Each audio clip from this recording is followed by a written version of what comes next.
So you're probably asking yourself now, how much money should I invest into the crypto space? First off, this is not financial advice, okay?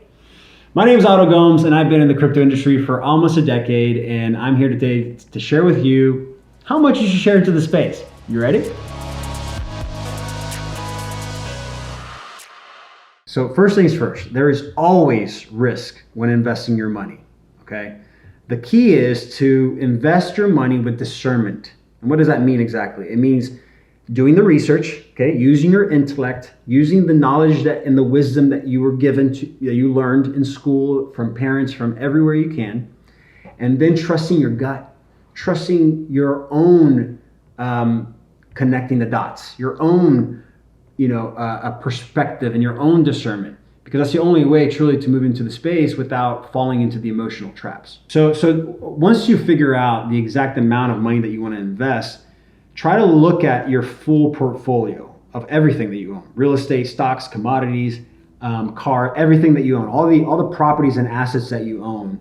Look at it, how much percentage you're putting into the crypto space. What I've noticed recently in the last couple of years, the majority of smart people with smart money that are actually diversifying properly, they're putting around 15 to almost 20% of their full portfolio into the crypto space.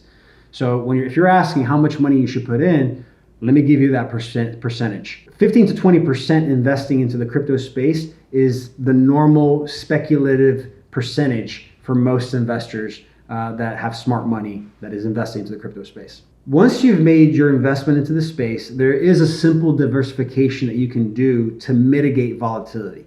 I believe that's the best way to experience the space, to kind of limit as much of that fluctuation of the price that you can. Okay, and I came up with a little bit of a formula for that to work. So the first thing that I do is shift a perspective. New money that's coming into the space is flowing first into the older projects and then into the newer bleeding edge projects.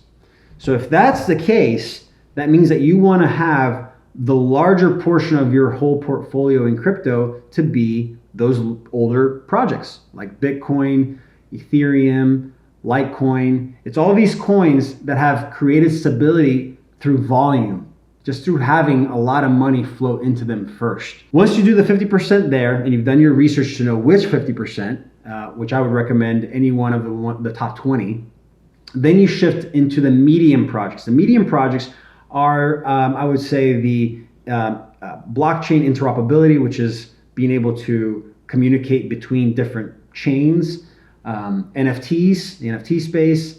I would even say that DeFi in general, any projects that's facilitating peer-to-peer transactions, that would be like a medium-sized coin. So I would put around 25%. So you have 50% in the top 20. Pick one of those coins, the older projects. Then you go to the medium projects. Those are probably the top 50 to 100. You put about 25% into that, and you can diversify into several projects of the medium projects. And then the next step is 15%. You take 15% and put it into the newer, I call it the newer projects, which is things that are focused more on, right now, I would say, the verticals that are very different from finances specifically. So there's projects that are, there are projects that are disrupting the video industry. There are projects that are disrupting the logistics industry. So looking at the more at different verticals, so taking 15% and diversifying into verticals that aren't just the finance industry and the finance vertical, actually going towards the different verticals like video, logistics, and all those other types. And then the last 10%, I would diversify into the unicorn projects. Now, what's a unicorn project? It's any project that is bleeding edge, that's focusing on, in my opinion right now, it's the marriage of NFTs to DeFi, so non-fungible tokens and decentralized finance, putting them together to create these DAOs. So that's the bleeding edge right now, decentralized autonomous organizations. And those I consider unicorns because their market cap is under $50 million. So any project that's focusing on that, that's under $50 million, those are the ones that you want to slide the 10% into and just hold.